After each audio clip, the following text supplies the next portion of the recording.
everybody, Cierra Irwin here, and today I'm going to inform you about missing and runaway persons.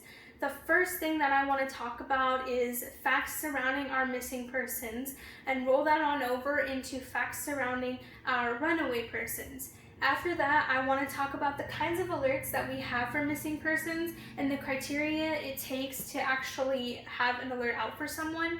And lastly, I want to talk about what happens when you don't actually fit any of the criteria to have an alert out for you. First is facts about missing persons. According to an article on Vivint Academy, we are one of the top 10 most missing persons per 100,000 persons. In Oregon, we are third on that list. But that does not mean overall we have more missing persons, it's just per 100,000.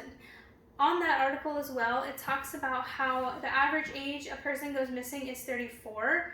And I added that because a lot of people presume the age is younger. An article written by Kelly Bennett, she states that at any given time, there's around 90,000 people missing. And also that many of those people are actually found dead or alive. There's still a substantial amount of them missing. In Oregon, 438 people are missing as reported on February 21st, 2019 in an article written by Emma Jerome. Next is our runaway persons. In an article on Polly Callis Foundation, the National Runaway Safe Line reports that between 1.6 and 2.8 million youths run away every single year in the United States. Running away is actually considered a family issue rather than a child welfare issue. The article also talks about how many of these children don't even pack a bag before they run away. They don't bring money for food and for shelter. They generally don't even have an idea of where they're actually going to stay that night. And that's why they're at so much risk, is because they're so ill prepared. It also talks about how many of the children don't even actually have a home to go back to. And they're more likely to be victims of abduction, physical and sexual abuse, and sex trafficking. Another site I know called Thorn aids in the finding of sex trafficked victims talks about how at-risk runaways are, stating that 1 in 7 of them actually do end up in sex trafficking. Next, I want to talk about why the Amber Alert was created and what the criteria is to have an Amber Alert. The Amber Alert was created from a case of a missing little girl named Amber Hagerman. She was 9 years old and abducted while riding her bike on January 13th, 1996. She was found about 2 days later, and she had actually been brutally murdered. And that drove the push to have a bigger alert system because they felt if they had more outreach, she potentially could have actually been found and saved. The criteria surrounding the Amber Alert is actually pretty straightforward according to amberadvocate.org. First, the police must confirm that an actual abduction has taken place. Second, they need to believe that the child is in danger of bodily injury and or death. Third, there actually needs to be enough information surrounding the abduction.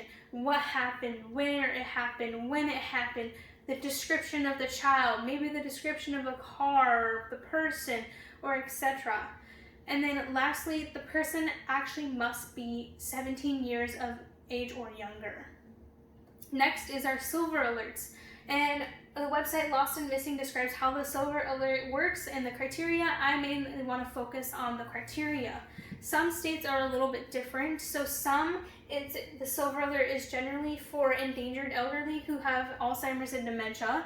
Some is just, the criteria is simple as you need to be 65 years or older. Sometimes it's both. It depends on the state. And then also sometimes they do use the silver alert for young adults with cognitive disabilities.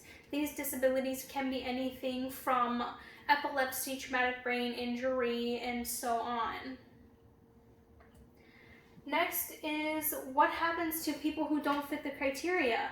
I actually reached out to my local police department and talked to Sergeant Carl Bell. He told me that first they put out a bolo for someone, which is a be on the lookout to other police agents and other agencies. Then next, they input your data into the NCIC and the LEDS. The NCIC stands for National Crime Information Center, and the other one stands for Law Enforcement Data System. So what this does is when they put your name or someone's name into the system, it will tell them whether or not you are runaway, missing, warrants, anything like that. But right now, we do not have an official alert for those who do not fit the criteria of amber or silver alerts. So mainly we rely on public outreach and police being on the lookout. Today I've informed you about facts surrounding our missing and runaway persons, the kinds of alerts we have and the criteria it takes to fit them, and lastly, what exactly happens when you don't fit any of the criteria. I encourage everybody to look at some of our most local missing cases and figure out facts surrounding them and do what you can to help that public outreach in bringing some of these cases back to life. I can't wait to hear what you guys choose to inform us on. Till next time.